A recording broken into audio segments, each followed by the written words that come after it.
사실관계를 왜곡해서 어떤 명예훼손적인 부분들이 있다고 한다면 그것은 아무리 소설이라 하더라도 처벌될 여지는 분명히 있다는 것을 말씀드리겠습니다. 안녕하세요, 의정훈 변호사입니다. 우리나라에서는 주로 알페스가 이제 아이돌 멤버들 사이의 어떤 성적인 대상화 또는 뭐 동성적인 그런 요소들을 소설로 만드는 것들이었는데요. 최근에 청와대 청원회까지 올라갈 정도로 큰 이슈가 되고 있는데요. 이거 깊이 좀 이 문화를 들어가 보니까 독립운동가들을 어떤 성적 대상화했던 그런 내용까지도 있었던 것 같습니다. 그렇다면 알페스를 만들고 배포하는 사람들 그리고 이를 보는 구독자들 어떤 문제가 될까요? 알페스가 갑자기 최근에만 문제되는 것이냐라고 생각을 해보면 제가 예전에 한석규가 열연을 했던 음란선생이라는 영화가 좀 떠오르더라고요. 근데 음란선생 그 영화를 보게 되면은 한석규가 이제 양반인데 어떻게 하다가 이제 음란 그런 도서를 그리는 그런 일에 전념을 하게 되면서 벌어지는 에피소드였는데 옛날로 따지자면은 그 음란 선생처럼 알페스를 만드는 사람은 낙인을 찍어야 되는데 뭐 현행법상 그렇게 낙인을 찍는 형벌은 가해질 수는 없는 것이고 실제적으로 어떤 법에 따라서 규율이 될 것이냐를 찾아보면 대체로 알페스 같은 경우는 이제 정보통신망을 통해서 유통되기 때문에 현행법인 정보통신망법이 적용된다고 봅니다. 그래서 정보통신망법의 내용을 찾아보면 누구든지 음란한 부호, 문헌 뭐 영상이나 화상 이런 것들도 포함하는데요. 이런 것들을 배포, 판매 또는 임대하거나 공연하게 전시해서는 안 된다고 규정을 하고 있습니다. 이 대상은 뭐 특정 뭐 영화 제작자나 이런 사람들만 대상이 되는 게 아니라 누구나 이런 짓을 해서는 안 된다라고 규정을 하고 있거든요. 그리고 이것을 어겼을 때는 1년 이하의 징역 또는 1,000만 원 이하의 벌금에 처해지게 됩니다. 따라서 알페스가 음란한 문헌이라고 볼 수 있다 그러면 처벌이 이루어질 수 있는 것이죠. 그렇다면 아까도 제가 말씀드린 것처럼 알페스는 표현의 자유가 인정되는 것 아니냐, 이거는 음란한 문헌으로 볼 수 없다라고 주장을 할 수 있는 여지도 충분히 생기는 거죠. 알페스가 야설이라고 한다면 제가 소개해드린 판례가 중요한 판단 기준이 될 것인데요. 그 자세한 내용은 제가 뭐 댓글로 한번 남겨드리도록 하고요. 간단하게만 설명을 드릴게요. 문제가 됐던 야설의 경우에는 비정상적인 남녀관계를 설정하고 지나치게 노골적이고 선정적인 그런 묘사들로만 가득했다고 합니다. 그리고 이 야설의 내용 자체가 오로지 독자의 어떤 성적인 그런 흥미에만 호소하면서 남녀의 그런 성적 쾌락 이런 부분들에만 집중해서 인간의 존엄이나 가치 이런 것들을 훼손하는 정도에 이르렀다고 봤거든요. 결과적으로는 성적인 어떤 도덕감에도 반하고 어떤 문학적 가치라든지 이런 부분들 또 과학적 가치 이런 것들 전혀 찾을 수 없었다고 하거든요. 그런 야설은 음란한 문헌이다라고 판단을 했습니다. 결론적으로 말씀을 드린다면은 알페스라는 것도 어떤 하나의 사회 통념상 허용될 수 있는 선을 넘지 않는다 그러면 처벌은 어려울 수 있습니다. 그렇지만 그 선을 넘는 음란물로 볼 수 있다면 충분히 처벌될 수 있죠. 제가 알페스 관련해서도 상담을 몇 번 해봤는데요. 실제로 문의를 하는 내용을 보면 이 정도는 뭐 크게 문제될 것 같지 않은데 라는 내용도 있었는데 실제로 이 정도까지 너무 심하다 이런 내용들도 분명히 있었습니다.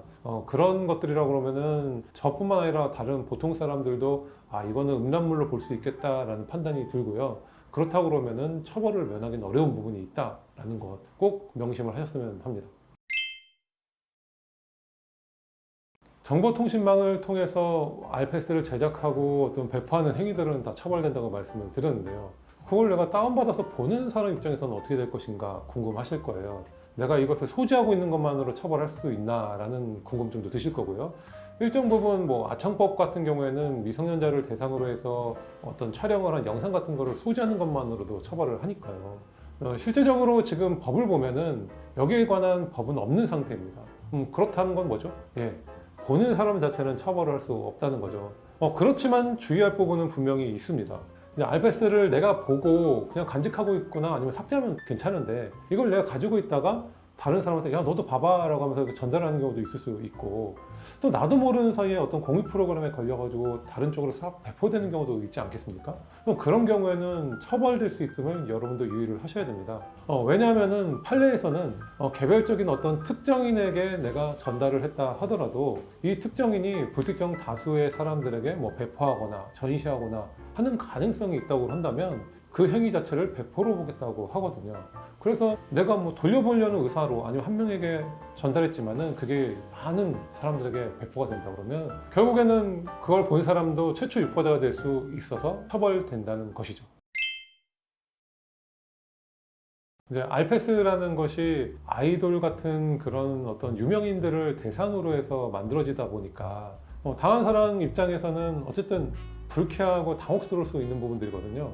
그렇다면은 당한 아이돌 멤버라든지 또는 유명인들이 어떤 고소를 할 수 있느냐라는 부분도 생각을 해봐야 되거든요. 그러니까 기본적으로 이제 알패스라는 것은 대체적으로 사람들이 이거는 판타지, 픽션이다라고 인지하고 있기 때문에 처벌이 쉽지는 않은 영역입니다. 그렇지만 사실관계를 왜곡하여서 묘사하는 경우, 또 정말로 모욕적인 부분들을 소설 속에서 썼다고 그런다면 그 부분은 법적으로 처벌이 될 수는 분명히 있다고 봅니다. 옛날에 역사적 인물을 드라마하는 경우가 한번 문제가 된 적 있는데요.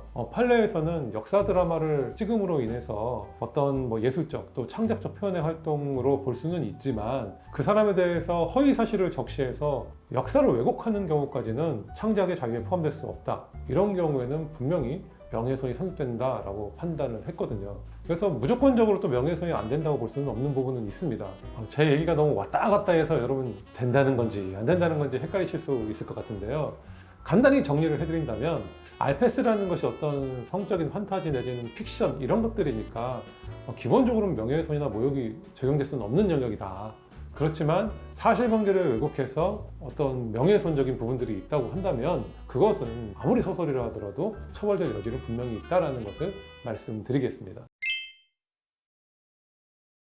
제가 이런 처벌에 관한 논란은 지금 정리를 해드렸는데 아니 뭐 처벌 안 받을 수 있으니까 내가 빠져나갈 수 있겠지 이렇게 생각하시면 오산입니다. 제가 말씀드린 건 형사적인 부분이고 민사적인 청구를 한다 그러면은 손해배상 청구는 분명히 인정된다고 봅니다. 역지사지로 아이돌 입장에서 생각해 보신다 그러면 뭐 도를 넘어선 어떤 성적 대상화 그리고 내가 바라지도 않는 식으로 내가 표현이 된다고 한다면 그것은 그 사람의 인격권을 침해하는 것으로 볼 수 있기 때문에 분명히 손해배상 책임은 있는 될 수 있고 일정 부분의 위자료를 물어줘야 된다고 봅니다.